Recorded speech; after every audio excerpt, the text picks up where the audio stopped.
Economic geography में हम एक कदम और आगे बढ़ते हैं। हम वाटर रिसोर्सेज का टॉपिक कर रहे हैं, जिसमें हम inter state river water disputes की डिस्कशन कर रहे हैं, जिसमें हमने जो लेटेस्ट लेक्चर आपको डिलीवर किया वो Indo Nepal water sector corporations थी। मतलब हमने पानियों के क्षेत्र में भारत और नेपाल के बीच में क्या साझेदारियां हैं उस पर चर्चा शुरू की, जिसके तहत हमने पहला प्रोजेक्ट जो आपको पर कराया दैट इज़ महाकाली ट्रीटी, जिसके तहत पंचेश्वर मल्टीपर्पज़ प्रोजेक्ट आप कवर कर रहे हैं। उस महाकाली ट्रीटी के तहत ही हमने आपको रिवर महाकाली का कोर्स आइडेंटिफाई कराया। हमने बताया कि महाकाली लैंड से रिलेटेड क्या क्या डिस्प्यूट्स हैं इंडिया और नेपाल के बीच में, जिसके कारण एक डिस्ट्रस्ट की कंडीशन क्रिएट हुई दोनों मुल्कों के बीच में। और भी बहुत सारे समझौते हैं जिनके कारण दोनों के बीच में एक लैक ऑफ ट्रस्ट के कारण हैं। हमने उसका एनालिसिस बहुत सुंदरता से आपके सामने रखा। आज हम आगे बढ़ रहे हैं और हम आपको ट्रीटीज़ एंड एग्रीमेंट्स जितने भी हैं वो पुराने से नए तक एक सीक्वेंस में कराएंगे, ताकि हमने पहले लेक्चर के दौरान आपके सामने जो एक कॉन्सेप्ट रखा कि भारत और नेपाल की साझेदारी की जो बेनिफिट्स हैं दोनों मुल्कों को काफ़ी हो सकते हैं, लेकिन साझेदारी ना होने का कारण दोनों के बीच में एक दूसरे को लेकर के विश्वास की कमी है। और वो विश्वास की कमी क्यों है वो आपको इन प्रोजेक्ट्स के बारे में पढ़ कर के क्लैरिटी हो जाएगी कि नेपाल अगर डिससेटिस्फाइड है तो किन कारणों से डिससेटिस्फाइड है। फिर एमसीक्यूज से जुड़ी सारी जानकारियाँ तो इसमें कवर होने ही वाली हैं। Okay, so history of agreements, हम बारी बारी से सारे एग्रीमेंट्स इसी के तहत अब पढ़ेंगे। शुरुआत होती है Nepals enormous water wealth and huge hydropower potential may be the answer to India's ever increasing requirement for energy। अगर एक अपर रिपेरियन स्टेट है दैट इज़ नेपाल और एक लोअर रिपेरियन स्टेट है दैट इज़ इंडिया, तो दोनों के बीच में साझेदारी का एक बड़ा कारण यही बन सकता है कि वाटर वेल्थ बहुत एनर्मस है। लेक्चर 1 में हमने आपको बता दिया था कि फ्रेश वाटर के रिसोर्सेज के मामले में नेपाल वर्ल्ड में सेकंड नंबर पर है। वर्ल्ड के टोटल वाटर रिसोर्सेज में से 2% नेपाल के पास है, ये हमने डिस्कस किया था। तो ऐसे में वाटर वेल्थ के मामले में बहुत रिच है, ह्यूज हाइड्रो पावर पोटेंशियल है नेपाल के पास, और ये दोनों चीज़ें भारत के लिए ज़रूरी है for the purpose of irrigation, for the purpose of energy requirements, क्योंकि तेज़ी से इंडस्ट्रियलाइज और अर्बनाइज होते भारत में एनर्जी की रिक्वायरमेंट्स बढ़ती जा रही हैं। So the energy requirements are ever increasing. Okay, because India की जनसंख्या वर्ल्ड में लार्जेस्ट हो चुकी है, इंडिया हेविली अर्बनाइज हो रहा है, तेज़ी से इंडस्ट्रियलाइज हो रहा है, लाइफस्टाइल चेंजेस हो रहे हैं। इस वजह से अनाज की ज़रूरत बढ़ रही है, इरिगेशन की ज़रूरत बढ़ रही है, ऊर्जा की ज़रूरत बढ़ रही है। नेपाल के साथ साझेदारियाँ इस क्षेत्र में हमें अच्छा योगदान दे सकती हैं। Okay, the Nepalese terrain can provide the best option for down stream flood control and dry season augmentation of the water. जिस तरह से नेपाल एक हिमालयन स्टेट है, जैसा उसका टेरेन है, वो टेरेन यानी कि जिस तरह से उसकी भूमि है, वो हमें अच्छा रोल प्ले करके दे सकता है। किस कॉन्टेक्स्ट में? वो फ्लड कंट्रोल में हमारी मदद कर सकता है, क्योंकि हमने आपको बताया था कि गंगा नदी में एनुअली 40% फ्लो कंट्रीब्यूट करने वाली नदियाँ गंगा नदी को उसके वेस्ट से आकर के, गंगा नदी जो फ्लो कर रही है वेस्ट इस सेंस में नहीं, आप कहिए गंगा नदी के लेफ्ट बैंक में, सिंपल उसके लेफ्ट बैंक में जो आकर के टच कर रही हैं they are from the Nepal, जो कि 40% वाटर फ्लो कंट्रीब्यूट कर रही हैं। और ड्राई सीजन में तो 70% वाटर कंट्रीब्यूशन वहीं से आ रहा है। ऐसे में हिमालय से डिसेंड होती इन नदियाँ जो कि नेपाल से आ रही हैं, उनका फ्लड मैनेजमेंट करना है तो नेपाल के साथ साझेदारियाँ ज़रूरी हैं। तो फ्लड कंट्रोल्स को मैनेज कर सकता है भारत, और सूखा जब मानसून नहीं रहता उस समय सिंचाई की ज़रूरतों को पूरा कर सकता है।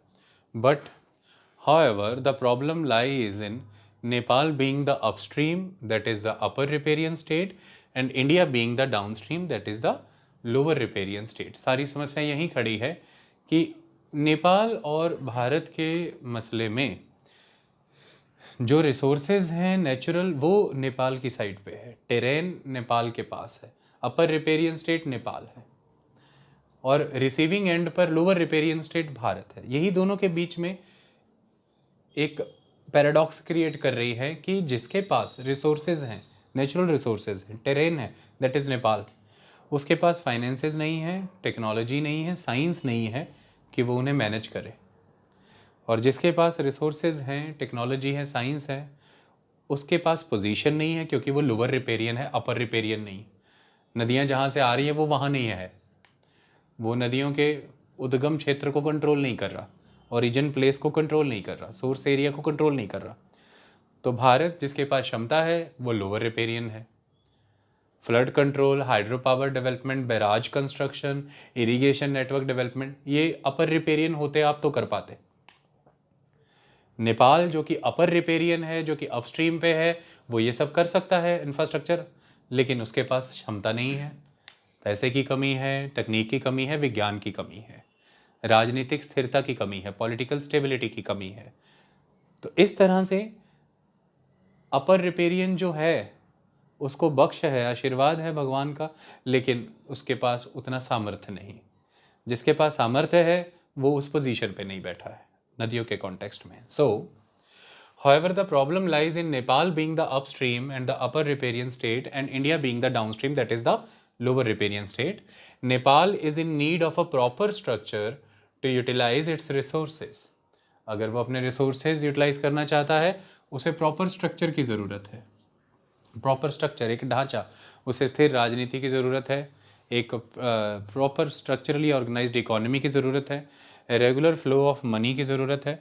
और अगर एग्रीमेंट्स या कॉपरेशंस भी होनी है विश्व में किन्हीं मुल्कों के साथ, तो प्रॉपर एक स्ट्रक्चर तय हो कि कौन सी इंस्टीट्यूशंस उन एग्रीमेंट्स को लीड करेंगी, कौन सी इंस्टीट्यूशंस या MOUs या एग्रीमेंट उन एग्रीमेंट्स को एग्जीक्यूट करवाएंगे, किस तरह से बॉडीज़ वर्क करेंगी। So there is a requirement of proper structure. There is a structure given in the Indus water treaty, जैसा आपने देखा भारत और पाकिस्तान के बीच में एक प्रॉपर स्ट्रक्चर सिस्टम दिया हुआ है। अगर नेपाल यहाँ पर चाहता है कि उसके रिसोर्सेज यूटिलाइज हों, उसे प्रॉपर स्ट्रक्चर की ज़रूरत है। ओके, दूसरी तरफ but India having sheer size of population, economy and its relative stable democratic institutions, it also produces 4 times more electricity than Nepal. So this oftenly gives hegemon position to India. तो ऐसे में अगर नेपाल और भारत के context में बात करें तो नेपाल अपस्ट्रीम है बट लैक करता है बहुत सारे रिसोर्सेज और प्रॉपर स्ट्रक्चर की कमी है। अगर उसे रिसोर्सेज यूटिलाइज करने तो ये चाहिए, लेकिन दूसरी तरफ लोअर स्ट्रीम पे भारत है, तो भारत कहता है कि 400 गुना बिजली तो मैं वैसे ही बना रहा हूँ नेपाल से ज़्यादा। डेमोक्रेटिक इंस्टीट्यूशंस स्टेबल हैं बिल्कुल, इकोनॉमी का साइज़ कॉम्प्रिहेंसिव है, पॉपुलेशन का साइज़ बहुत बड़ा है, अच्छा खासी डिमांड, अच्छा खासा मार्केट, सब कुछ है। ये सारी चीज़ें हैं जो कि नेपाल और भारत में अगर रिश्ता बनता है तो ऑटोमेटिकली ही इंडिया की पोजीशन थोड़ी हेजेमनिकल हो जाती है, डॉन्टिंग हो जाती है, सुपीरियर हो जाती है। और रिपेरियन सिद्धांत ये कहता है कि रिपेरियन सिद्धांत के अंदर जब भी कोई दो मुल्क मिलें तो उन दोनों का रिसोर्सेज पे बराबर का एक्सेस होना चाहिए। लेकिन इसके बिल्कुल उलट, जब कोई दो ऐसे मुल्क मिल जाएं जो इकोनॉमी, साइंस एंड टेक्नोलॉजी और पॉपुलेशन के साइज़ में इनइक्वल है, तो जिसके पास इकोनॉमी स्ट्रॉन्ग है, साइंस एंड टेक्नोलॉजी स्ट्रॉन्ग है, जिसकी पॉपुलेशन स्ट्रॉन्ग है, वो डॉन्ट कर जाता है, वो दूसरे स्टेट के इंटरेस्ट को टेक ओवर कर जाता है, थोड़ा हेजेमनिकल हो जाता है। और जो कि हो जा रहा है नेपाल के कहने के मुताबिक इंडिया के साथ। नेपाल कह रहा है कि इंडिया हेजेमनिकल पोजीशन मेंटेन करना चाहता है, इसलिए इंडिया ने रिपेरियन सिद्धांतों की पालना नहीं करता है, जो कि समानता के आधार पर रिश्ते बने, इसको सपोर्ट करता है रिपेरियन सिद्धांत। और मैं क्योंकि आर्थिक तौर पर उतना मजबूत नहीं हूँ, कमज़ोर हूँ, विज्ञान और प्रौद्योगिकी, साइंस एंड टेक्नोलॉजी में मैं उतना विकसित नहीं हूँ, मेरे लोगों का स्किल्स उतना डेवलप्ड नहीं है, हम इतने ज़्यादा राजनीतिक तौर पर भी स्थिर नहीं हैं, ऐसे में हमसे बिल्कुल उलट इन सब हेडिंग्स में भारत अच्छा प्रोग्रेसिव है, ऐसे में हमारे में यदि सांझ होती है तो मेरी पोजीशन कॉम्प्रोमाइजिंग हो जाती है। और इस वजह से नेपाली जनता में, नेपाली राजनीति में एक संदेह बना रहता है भारतीय नियत को लेकर के, एक डिस्ट्रस्ट की भावना बनी रहती है। This is the context. So मैं फिर से पढ़ता हूँ। Nepal's enormous water wealth and huge hydropower potential may be the answer to India's ever-increasing requirement for energy. The Nepalese terrain can provide the best option for downstream flood control and dry season augmentation. However, the problem lies in Nepal being the upstream and India being the downstream. Nepal is in need of proper structure to utilize its resources, but India, having sheer size of population, economy, and its relatively stable democratic institutions, it also produces 400 times more electricity than Nepal, so this oftenly gives a hegemon position to India. While Nepal lacks the financial resources and technology to set up dams for hydroelectric projects, India has not provided adequate support. तो इस वजह से दोनों के रिश्ते जो कि the best हो सकते थे, एक दूसरे की ज़रूरतें पूरी कर सकते थे, वो नहीं हो पा रही हैं, क्योंकि जो अपर रिपेरियन में बैठा है उसके पास फाइनेंशियल रिसोर्सेज और टेक्नोलॉजी की कमी है। इसकी वजह से वो डैम्स सेट नहीं कर पा रहा है हाइड्रो इलेक्ट्रिक प्रोजेक्ट के लिए, और जो लोअर रिपेरियन है जिसके पास ये सारी ताकतें हैं जो अभी पढ़ाया, उस पर ये आरोप लग रहे हैं कि वो एडिक्वेट सपोर्ट नेपाल को नहीं दे रहा है जो कि देनी चाहिए। ये कारण है। The deep seated mistrust and grievances, Nepal की अपनी कई तरह की शिकायतें हैं। वो ये कहता है कि मेरे कई दुखड़े हैं जो भारत ने नहीं सुने। The deep seated mistrust and grievances that Nepal has had due to several failed treaties act as road blocks to any effective institutional mechanism. दोनों मुल्कों के बीच में कोई इफेक्टिव इंस्टीट्यूशनल मैकेनिज्म इसलिए नहीं खड़ा हो पा रहा, अभी तक महाकाली ट्रीटी 3 दशक होने को आए हैं, एग्जीक्यूट नहीं हो पाई। दोनों मुल्कों के बीच में कोई भी संस्थागत तरीके से कोई मैकेनिज्म इसलिए नहीं खड़ा हो पा रहा है, उसका कारण है लंबे समय से नेपाल के जो मिसट्रस्ट हो रखा है इंडिया को लेके, उसके कई शिकायतें हैं, कई दुखड़े हैं, उसके ग्रीवेंसेज हैं, और जो पैदा हुए हैं कई सारी विफल हो चुकी ट्रीटीज़। नेपाल के लिए उन ट्रीटीज़ ने वो नहीं किया जो नेपाल को लगता था कि करना चाहिए। तो ये सारी चीज़ें अवरुद्ध बन रही हैं, रोड ब्लॉक्स बन रही हैं to any effective institutional mechanism. Okay, ऐसा नेपाल को लगता है। इंडिया आर्ग्यूज दैट, लेकिन भारत का तर्क क्या है? India argues that Nepalese authorities have been more concerned with narrow political gains. Bharat कहता है कि नेपाल की अथॉरिटीज नेपाल के ओवरऑल डेवलपमेंट के विषय में सोचने की बजाय अपनी पार्टी के, अपने वेस्टेड इंटरेस्ट के बारे में पहले सोचते हैं कि कैसे हम पॉलिटिकल कंट्रोल करता रहे, हम सत्ता में बने रहे। सो भारत के आरोप हैं कि भाई जो नेपाल की अथॉरिटीज़ हैं या नेपाल की पॉलिटिकल पार्टीज़ हैं, they are worried about their narrow political games. वो ओवरऑल इस एरिया की डेवलपमेंट के बारे में सोचें तो भारत और नेपाल के बीच में अच्छी साझेदारी हो सकती है, बट वो करार कुछ इस ढंग से करना चाहते हैं, एग्रीमेंट्स कुछ इस तरह से करना चाहते हैं कि जिसका लाभ उनकी राजनीतिक पार्टी को ही मात्र हो, जिसके तहत कि हो सकता है कि बहुत से ऐसे प्रोजेक्ट या बहुत सी ऐसी शर्तें जो ओवरऑल इस रीजन की इकोलॉजी, इकोसिस्टम या भारत और नेपाल की जनता के विकास के हक में ना हो वो फैसले। तो ये तो हम नहीं कर सकते फिर, और ऐसे में वो पार्टीज़ नेपाली लोगों को जाके बताती हैं कि देखिए न भारत फिर हेजेमन बनना चाह रहा है, फिर हमें डिक्टेट करना चाह रहा है। भारत कहता है कि हम तो बार्गेन करना चाहते हैं, बात करना चाहते हैं, कंसेंसस से फैसला लेना चाहते हैं, यूनानिमस फैसला लेना चाहते हैं, सर्वसम्मति से। लेकिन नेपाल की अथॉरिटीज़ को, नेपाली पार्टियों को अपने निजी हितों से ऊपर उठ करके पूरे सिस्टम को देखना होगा, फिर ये हो पाएगा, ऐसे नहीं चल पाएगा। और अपने लोगों को भड़काने, उन्हें गलत जानकारी देने, उन्हें बरगलाने की बजाय सही डाटा दें, सही जानकारियां दें, ताकि लोग आपको हमारे साथ साझेदारी करने में इनफैक्ट फिर सपोर्ट करें।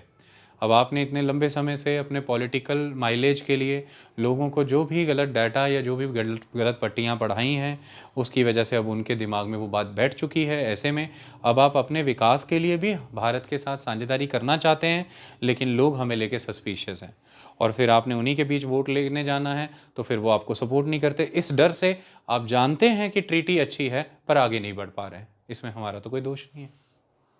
तो भारत कह रहा है इस पूरे सिस्टम को पहले सही करो, लोगों को सही जानकारी दो, एक विश्वास बनाओ लोगों में। भारत मित्र राष्ट्र है, ये उनके हृदय में बसाएं, उनको लेकर हमें लेके उनके कोई अस्पष्टता है, कोई क्लैरिटीज में कमी है, लैक ऑफ क्लैरिटी, तो वो दूर करिए आप। ठीक है, that is the thing. So India argues that the Nepalese authorities have been more concerned with narrow political gains. For India, the fault does not lie with the treaties. Treaties में कोई कमी नहीं थी, but with Nepal's lack of trust and will to implement those agreements. करार सारे अच्छे थे, लेकिन नेपाल में क्योंकि विश्वास को लेके कमी आ रखी है, हमें उसकी इच्छा शक्ति में ही कमी आ रखी है कि वो उन एग्रीमेंट्स को इम्प्लीमेंट ही नहीं करना चाहता है। यहाँ पर सारी समस्या है। तो ये एक ओवरऑल दोनों के बीच में सिनेरियो बना हुआ है। शुरुआत करते हैं ट्रीटीज एंड अग्रीमेंट से। सबसे पहले जो हम करेंगे that is very very important, that's the Sharda treaty. ये वही शारदा ट्रीटी जो कि 1920 में आरंभ हुई, शुरू उसकी शारदा ट्रीटी कंक्लूड हुई 1928-29 में। इससे जुड़े सारे इंफ्रास्ट्रक्चर एक्टिवेट हो गए, जैसे कि बैराज, कनाल, और ये आज उत्तर प्रदेश की लॉन्गेस्ट कैनाल को जन्म दे चुकी है, the Sharda canal. It's the longest canal in Uttar Pradesh and it is due to the 1920s Sharda treaty. Okay, किन किन राज्यों को सर्व करती है, सॉरी किन किन शहरों को, जिलों को सर्व करती है वो कनाल में अभी बताऊंगा आपको। चलिए शुरुआत करते हैं। The first formal engagement took place in 1920 and at that point of time India पे ब्रिटिशर्स का रूल था। द शारदा ट्रीटी, क्या लिखा है? The Sharda treaty. अच्छा, मैंने ही इसको इस तरह से वो किया था ब्लॉक में।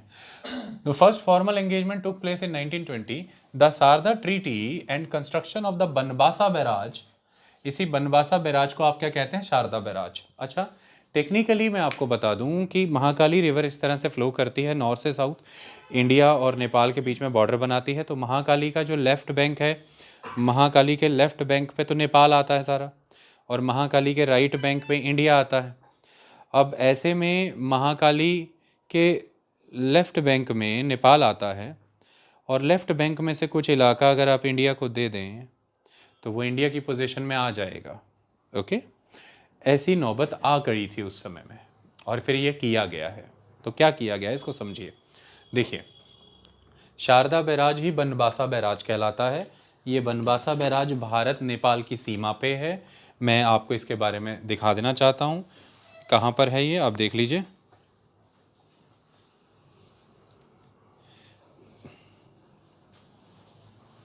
Look at this. देखिए, भारतीय राज्य उत्तराखंड है और ये नेपाल है, और आप सब जानते हैं दोनों मुल्कों के बीच में महाकाली नदी बह रही है। और आपने यहाँ पर देखा, ध्यान से देखिए, दिस वन, ये नेपाल और भारत की सीमा पर ये बनबासा बैराज है। इसे ही शारदा बैराज कहते हैं भारत में। ये बनबासा आज भारत में है, ये शारदा बैराज आज पूरी तरह से भारत में है, लेकिन ये ज़मीन नेपाल ने भारत को दी है शारदा ट्रीटी के तहत। ओके, तो आज तो ये भारत का ही हिस्सा है। इसी बनबासा बैराज यानी कि इसी शारदा बैराज से कैनाल निकलेगी जो फिर उत्तर प्रदेश को इरिगेट करेगी। तो ब्रिटिशर्स के समय में यूनाइटेड प्रोविंस या फिर उत्तर प्रदेश को इरिगेट करने के लिए कनाल निकाली गई। ठीक है, शारदा बैराज बनाया गया, और इसी शारदा बैराज की वजह से उत्तर प्रदेश के ही एक इलाके खटीमा में हाइड्रो पावर प्लांट लगा, बिजली पैदा होती है। उसी खटीमा रेंज में पानी को जो जहाँ रोक के बिजली बनाई जाती है उसे ही ये कहा जाता है Lohia head work. It is in the Khatima range, you can call it Khatima hydro power plant, and specifically if you will discuss this Lohia head range या Lohia head hydro power plant. Okay, clear? Lohia head works, clear हो गई बात? चलिए, तो first formal engagement took place in 1920, the Sharda treaty and construction of the Banbasa barrage, that is Sharda barrage in India, on the Mahakali river. तो Mahakali river पे बना है ये, on the Mahakali river, intended to set up a power station at Khatima. Khatima में power station बना, और ये खतीमा भी है उत्तराखंड में ही। In connection with the Sharda canal project in the state of UP. Uttar Pradesh को लाभ मिलेगा शारदा कनाल का, आज लॉन्गेस्ट कनाल है वहाँ की। खतीमा हाइड्रो पावर प्रोजेक्ट लगेगा, ये दोनों चीज़ें होंगी। उत्तराखंड और उत्तर प्रदेश दो राज्य इसमें भूमिका निभा रहे हैं। इतनी बात क्लियर? उस समय में तो ये सारा उत्तर प्रदेश ही था ना, सन 2000 तक तो उत्तर प्रदेश ही था ना सारा। सन 2000 में उत्तर प्रदेश से उत्तराखंड निकला, पहले उत्तरांचल कहते थे, बाद में उत्तराखंड हो गया। ओके, नेपाल प्रोवाइडेड अबाउट 4000 एकड़ of its territory for the construction of barrage. Nepal ने बैराज बनाने के लिए 4000 एकड़ ज़मीन भारत को दी। इसके इक्विवेलेंट ही इतनी ही फॉरेस्ट रिच ज़मीन भारत ने नेपाल को भी दी, जिसमें खास तौर पर साल के पेड़ लगे थे, द साल फॉरेस्ट, और 50,000 रुपया भी देना तय हुआ इस ट्रीटी के तहत। साल फॉरेस्ट तो अंग्रेज ही खा गए, ख़त्म कर गए किसी ज़माने के, तो उन जंगलों का तो उतना लाभ नेपाल को हुआ नहीं। लेकिन नेपाल कहता है कि मेरी बहुमूल्य भूमि भारत के पास चली गई। दूसरा, नेपाल कहता है कि ये जो मैंने इस ट्रीटी के तहत जो रिवर के पानी पर समझौता किया, इसकी वजह से मेरे खरीफ के सीज़न में लगभग 11.3 क्यूमेक्स पानी, जो मेरे खरीफ के सीज़न का इस्तेमाल का पानी था, जो फसलें गर्मी में लगा के सर्दियों में काटी जाती हैं, मैंने वो कॉम्प्रोमाइज़ कर दिया। जो मेरे रबी सीज़न में 9.25 क्यूमेक्स पानी लगता था, यानी कि सर्दियों में लगा के गर्मियों में काटी जाने वाली फसलें, मैंने वो 9.25 क्यूमेक्स पानी कॉम्प्रोमाइज़ कर दिया। दिस अमाउंट ऑफ वाटर जो मेरे यहाँ पर इरिगेशन करता था, इस ट्रीटी के एग्जिस्टेंस में आने से ही वो कॉम्प्रोमाइज़ हो गया। मेरा 4000 एकड़ ज़मीन गया और नेपाल बाद में जाकर के इस ट्रीटी से डिससेटिस्फाइड रहा। उसके कई कारण अभी लिखे हैं। सो क्या लिखा है that Nepal provided about 4000 acres of its territory for the construction of barrage. In exchange for an equal amount of forested land, that is Sal forest, from the British India, Britishers ने दिया इंडिया में से, and rupees 50,000 as well, 50,000 रुपया और बराबर की ज़मीन साल के जंगल दे दिए। Nepalese government also obtained the right to use the minimum of 400 cusecs, minimum 400 cusecs पानी यूज़ कर सकते हैं आप, and maximum 1000 cusecs of water from the Sharda canal for irrigation purposes. Okay, ज़्यादा से ज़्यादा आप, जब सीज़न अच्छा रहेगा, बरसातों का मौसम है, आप 1000 क्यूसेक्स पानी शारदा कनाल का आप भी यूज़ करिए अपने इरिगेशन के लिए।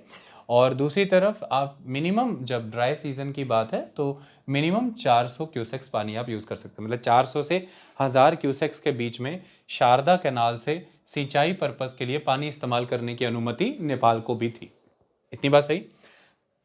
Nepal was dissatisfied. The question is why. First, Nepal को महसूस हुआ द क्वांटम ऑफ वाटर, जो पानी उसको मिला है 400 से 1000 क्यूसेक्स ऑफ वाटर, वो बहुत कम है, वो तो कुछ भी नहीं है। क्योंकि वो भारत से एक सवाल पूछ रहा है। क्या सवाल पूछ रहा है? And Nepal said that treaty was unequal, treaty असमानता पर खड़ी है। कैसे? As it did not specify how much India could withdraw of the approximately 650 cumecs average annual flow of the Mahakali. वो ये कह रहा है कि मैं मिनिमम 400 से मैक्सिमम 1000 क्यूसेक्स तक पानी ले सकता हूँ शारदा कनाल से। ये एक बात हो गई। लेकिन वो महाकाली नदी जिसमें 650 क्यूमेक्स, क्यूबिक मीटर पर सेकेंड, क्यूसेक्स माने क्यूबिक फीट पर सेकेंड, क्यूमेक्स माने क्यूबिक मीटर पर सेकेंड का फ्लो है, 650 क्यूमेक्स का फ्लो है एनुअली, एवरेज फ्लो उसका इतना है, उसमें से भारत कितना लेगा ये तो फिगर तय ही नहीं की किसी ने।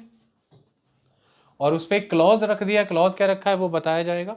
The only limitation was the scale of technology India was free to employ. बस इंडिया के पास जितनी तकनीक है वही चीज़ उसे रोक सकती है। कम तकनीक है तो वही 650 क्यूमेक्स में से कम पानी निकाल पाएगा। ज़्यादा तकनीक है तो फिर उसे रोक कोई नहीं पाएगा, जितना चाहे पानी निकाल ले। तो इस तरह से नेपाल कहता है कि मेरी मात्रा तो तय कर दी, लेकिन भारत की मात्रा तो कोई तय ही नहीं थी कि वो क्वांटम कितना ऑब्टेन करेगा।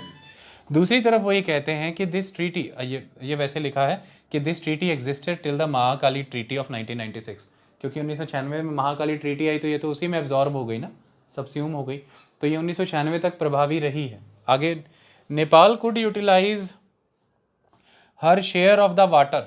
अब सुन लो अगली line. Nepal could utilise her share of the water only after the construction of Mahakali irrigation project in 1975। मतलब नेपाल पे ही शर्त लगाई गई थी कि शारदा कैनाल से आपको पानी मिलना है। 400 क्यूसेक से लेकर के 1000 क्यूसेक्स तक का पानी ले सकते हो, पर शर्त ये है वो तो तभी ले सकते हो क्योंकि आप पहले अपने नेपाल में इरिगेशन प्रोजेक्ट यानी कि कैनाल, नहरें, वाटर स्टोरेज ये सब तो पैदा कर लीजिए। और नेपाल ये सब चीज़ें कर पाया जा कर के 1975 के पास। मतलब 1920 से 1975 तक नेपाल कहता है कि भारत को फ्री रन मिला। 1975 में जा कर के मैं अपना इंफ्रास्ट्रक्चर बना पाया, पानी इस्तेमाल करने लायक नहरें और स्टोरेज इंफ्रास्ट्रक्चर बना पाया। लेकिन उस समय तक भी कहता मुझे मेरा 400 से 1000 क्यूसेक्स तक का पानी उपयोग करने का अवसर नहीं मिला, क्योंकि उस समय तक अपनी टेक्नोलॉजी के दम पर भारत ने इंफ्रास्ट्रक्चर कुछ ऐसा खड़ा कर लिया था कि पानी तकरीबन महाकाली का भारत ही इस्तेमाल कर रहा था। तो जो मुझे असाइंड शेयर था मैं वो भी उपयोग में ना ला पाया। पहले तो ट्रीटी कंक्लूड होके ट्रीटी से रिलेटेड सारा प्रोसेस 1928-29 तक सब निर्माण हो गया।